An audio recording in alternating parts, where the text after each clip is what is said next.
प्यारे बच्चों नमस्कार। आज के इस वीडियो में हम लोग देखने जा रहे हैं आप लोग को जो ग्रीष्म अवकाश जो मिला है उसका उत्तर हम लोग इस वीडियो में देखने जाएंगे। इस वीडियो में हम लोग हिंदी के जितने भी आपके प्रश्न हैं जो आपको गृह कार्य के लिए दिया गया है, गर्मी की छुट्टी में आपको दिया गया है घर पे करने के लिए, उसका उत्तर हम लोग देखेंगे इस वीडियो में। ठीक है, तो चलिए हम लोग वीडियो को स्टार्ट करते हैं। अगर आप लोग चैनल पे नए हैं तो चैनल को सब्सक्राइब कर लीजिएगा जरूर से ज़रूर, और आप लोग क्या कीजिएगा, वीडियो को लाइक जरूर से कर दीजिएगा। ठीक है, सारे बच्चे लाइक कर लीजिए, और आपको किस किस सब्जेक्ट का चाहिए आप लोग जरूर से कमेंट करके बताइएगा। तो ग्रीष्म अवकाश जो है आपका, इसका हम लोग उत्तर देखेंगे। ठीक है, तो चलिए पहले हम लोग हिंदी का देख लेते हैं। फर्स्ट क्वेश्चन यहाँ पे आपका क्या कह रहा है, देखिए।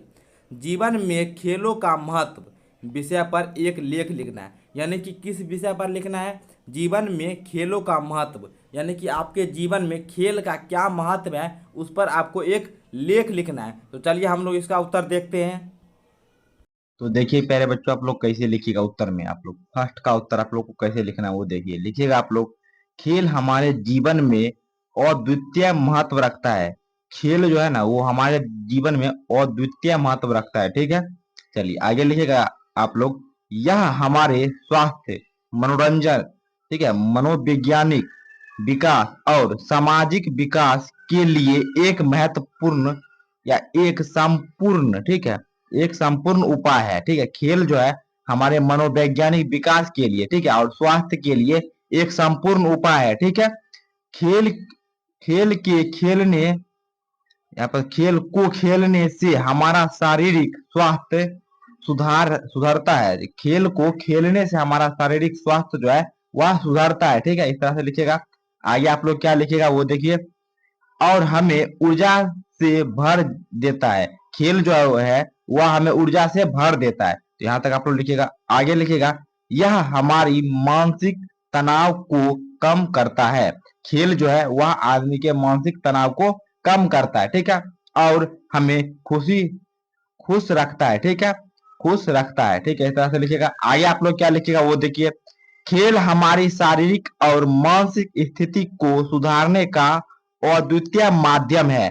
खेल जो है वो हमारी शारीरिक, ठीक है, शारीरिक और मानसिक जो स्थिति है उसको सुधारने का एक बहुत ही अच्छा उपाय है, तरीका है। ठीक है, आगे आप लोग क्या लिखेगा वो देखिए आप लोग।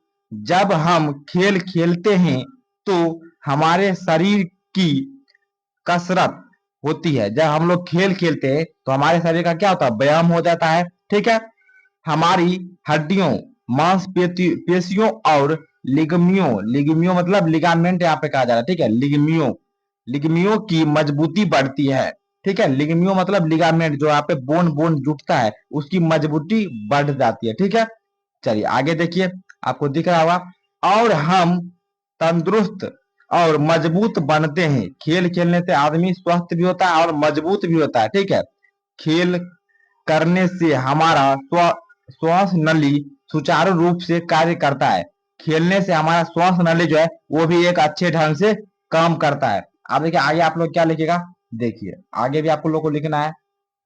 तो आप लोग लिखिएगा, और हमारा मस्तिष्क, जो आपका मस्तिष्क है वो अच्छी तरह से कार्य करेगा, अच्छी तरह से कार्य करता है। आदमी का जो मस्तिष्क है खेलने से एक अच्छे तरीके से काम करता है, तनाव भी दूर होता है। आप लोग पहले देख चुके। खेल हमें नेतृत्व के गुण विकसित करता है। खेल जो है वो आदमी में नेतृत्व का गुण भी विकसित करता है। आप लोग जानते हो जब खेल करते हैं उसका एक कैप्टन होता है, तो वो क्या करता है, पूरे टीम को मैनेज करता है। ठीक है, नेतृत्व का गुण वहां से आता है। हमारी सामरिक यानी कि मतलब यादाश्त जो होता है, बुद्धि को मजबूत बनाता है। खेल जो है वह यादाश्त को भी मजबूत बनाता है और हमें संघर्ष के साथ सामर्थ्यपूर्ण व्यवहार करने का मौका देता है। तो इस तरीके से आप लोग लिखिएगा। हम बहुत ही छोटा देने का प्रयास किए ताकि आप लोग को बहुत ही आसानी से आप लोग लिख सकिए। ठीक है, आप लोग यहाँ पे देख सकते हैं। इसका पीडीएफ जो है आपको बिल्कुल ही मिल जाएगा, उसके लिए घबराने की बात नहीं है। ठीक है, यहाँ पे दे रहे पीडीएफ के लिए माई ऐप आपको डिस्क्रिप्शन में दिख रहा है, वहां से आप लोग जाकर ले सकते हैं। मैं एक और तरीका बताऊंगा किस तरीके से आप लोग लीजिएगा। आप लोग वीडियो को लास्ट तक देखिए, अंतिम में मैं जरूर बताऊंगा किस तरह से आपको यह पीडीएफ मिलेगा। ठीक है, अब देखिए आपका 2 नंबर सवाल क्या कह रहा है। दो में कह रहा है, मशीनी युग में अनेक परिवर्तन आए दिन होते रहते हैं। यानी कि प्रतिदिन अनेक परिवर्तन मशीनी युग में आते रहते हैं। आप अपने आसपास से इस प्रकार के किसी परिवर्तन का उदाहरण चुनिए। आपको अपने आसपास में कोई ऐसा परिवर्तन चुनना है, ठीक है, जिससे मशीन युग के कारण बदला है, और उसके बारे में लिखिए। उसके बारे में आपको लिखना है। यहाँ पे जैसे में दिया गया है हल बैल के स्थान पर ट्रैक्टर का प्रयोग, तो इसी पर हम लोग क्या करेंगे, लिख देते। तो आप लोग को कैसे लिखना है वो देखिए आप लोग, ठीक है। तो प्यारे बच्चों अब आइए दूसरे क्वेश्चन पे। तो दूसरा का आप लोग कैसे लिखिएगा वो देखिए उत्तर में, ठीक है। ये दूसरा का भी उत्तर है। यहाँ पे आप लोग कैसे लिखिएगा, पहले किसानों के पास खेती करने के लिए हल बैल हुआ करता था। पहले जो है किसानों के पास खेती के लिए हल बैल हुआ करता था, जिसका वो लोग खेती करने में उपयोग करते थे।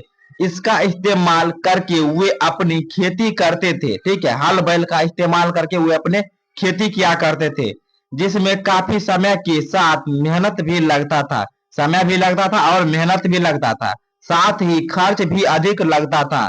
खर्च भी अधिक लग जाता था, ठीक है, किसमें, हल बैल में, ठीक है। यहां तक हो गया। आगे लिखिएगा, लेकिन आज किसान उसके जगह पे ट्रैक्टर का उपयोग करते हैं। किसान जो है आप ट्रैक्टर का उपयोग करने लग गए हैं, ठीक है, जिसमें समय और श्रम का बचत होता है। कि ट्रैक्टर के हम लोग इस्तेमाल करते हैं तो उसमें समय का भी बचत होता है और श्रम का यानी कि मेहनत का भी बचत होता है, और खेत भी अच्छे से तैयार हो जाता है, और जिससे फसल भी काफी अच्छा होता है। तो इस तरीके से आप लोग उत्तर लिखिएगा। इसका भी पीडीएफ में आपको मिल जाएगा, सारा क्वेश्चन और सारा उत्तर सभी सब्जेक्ट का आपको मिल जाएगा। माई एप्लीकेशन पे आप लोग जाइएगा। चलिए हम लोग आगे बढ़ जाते हैं। अब देखिए आपका 3 नंबर सवाल है, क्या कह रहा है, आप अपनी पसंद की कोई कहानी पढ़ें और उसे संक्षेप में 200 शब्दों में लिखें। यानी कि आपको कोई भी एक कहानी पढ़कर उसको संक्षेपण में लिखना है, पूरा शॉर्ट करके लिखना है। तो चलिए हम लोग ये कहानी आपको देते, बहुत ही शानदार सा कहानी। चलिए पहले जो हम यहाँ पे पढ़ देते आप लोग की तरह से लिखिएगा, फिर हम आपको कहानी समझा भी देंगे एक बार आसानी से, ठीक है। चलिए पढ़िए, पहले आप लोग यहाँ पे देखिए किस तरह से लिखना है। कहानी भगवती प्रसाद, कहानी जो है भगवती प्रसाद जो वाजपेयी, जिसमें कहानीकार ने एक पिता का बच्चों के प्रति प्रेम भाव को दर्शाया है। किस तरह से एक पिता अपने बच्चों को खोने के बाद अन्य बच्चों में उस खुशी की तलाश करता है, ठीक है। कहानी भगवती प्रसाद दुबे जी, भगवती प्रसाद जो है वाजपेयी, उनका लिखा हुआ है, ठीक है। इसमें वो बताते हैं पिता का बच्चे के लिए क्या प्यार होता है, क्या स्नेह भाव होता है। तो आप लोग कहानी पढ़िएगा तो आपको और भी आनंद आएगा, बहुत ही शानदार सा कहानी है। चलिए हम लोग कहानी को देखते हैं, आप लोग किस तरीके से लिखिएगा, आपको लिखना था ना ऊपर में, ठीक है। चलिए कहानी शुरू होगा। एक आदमी अपने, क्या है, एक आदमी पहले एक खिलौने वाले के रूप में आता है। वह मधुर स्वर में बच्चों को बहलाने वाला खिलौना वाला गाकर सुनाता है। सभी बच्चे उसके खिलौनों पर रीझ कर अपनी तोतली आवाज में भाव पूछते हैं, यानी कि पूछते कितना का है, कौन सा खिलौना कितना का है, मोल भाव करने लगते हैं। नन्हे नन्हे बच्चों से पैसा लेकर तथा उसे उन्हें खिलौने दे वह फिर वहाँ से गीत गाता हुआ चल पड़ता था, ठीक है। यहाँ पे था कर दीजिएगा, या फिर यहाँ भी ठीक है, ठीक है। चलिए राम विजय बहादुर, यहाँ पे होता राय, यहाँ पे थोड़ा मिस्टेक है, कहानी आप लोग तो जानते नहीं होंगे, ठीक है। तो हमको पता है यहाँ पे राय विजय बहादुर का क्या होगा, राय विजय बहादुर के बच्चे चुन्नू मुन्नू, दो बच्चे थे, एक चुन्नू एक मुन्नू। चुन्नू मुन्नू भी एक दिन खिलौने लेकर आया, ठीक है, खिलौने लेकर आए घर, ठीक है।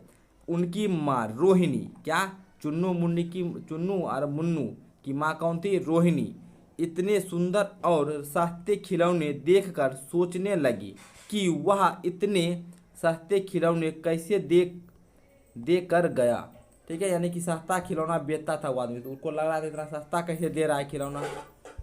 इसके 6 महीने बाद नगर में किसी मधुर मुरली बजाकर बेचने वाले का समाचार शहर में फैल गया। वह बहुत सस्ती मुरली बेचता था।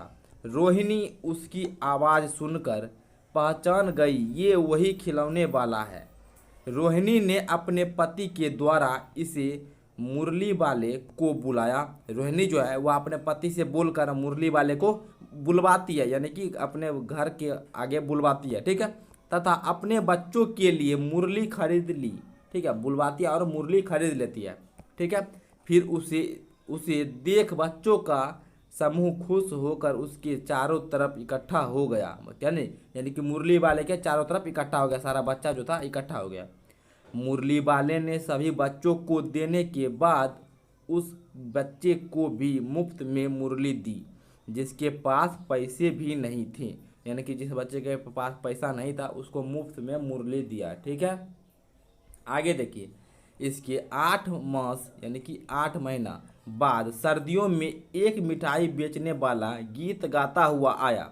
रोहिणी को इसका स्वर भी कुछ सुना हुआ सा लगा, यानी कि वही था मिठाई वाला, वही खिलौना वाला था, वही मिठाई लेकर आया, तो आवाज़ सुना सुना लगा। वह अपनी छत से तुरंत नीचे आई। रोहिणी जो थी वो छत पर बाल सुखा रही थी, तो छत से नीचे आई।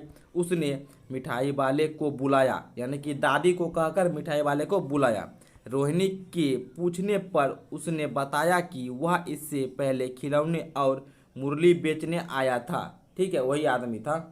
रोहिणी ने उससे पूछा कि वह इतनी सस्ती चीज़ें क्यों बेचता है, ठीक है, बहुत ही सस्ता दे रहा था तो पूछती है इतना सस्ता आप कैसे बेच पाते हैं। मिठाई वाले ने बताया कि वह एक नगर का अमीर आदमी था, वो पहले एक अमीर आदमी था मिठाई वाला, उसके 2 बच्चे और एक सुंदर पत्नी थी, लेकिन अब कुछ भी नहीं रहा, यानी कि सारे लोग अभी जिंदा नहीं है, ठीक है, जीवित नहीं है। वह अपनी पुरानी बातें याद करके फूट फूट कर रोने लगा। उसने बताया कि वह इन्हीं बच्चों में अपने बच्चों को झलक देखने के लिए यह सामान बेचता फिरता है, यानी कि इसी बच्चे में अपने बच्चे की झलक देखकर यह सामान वह आदमी बेच रहा है।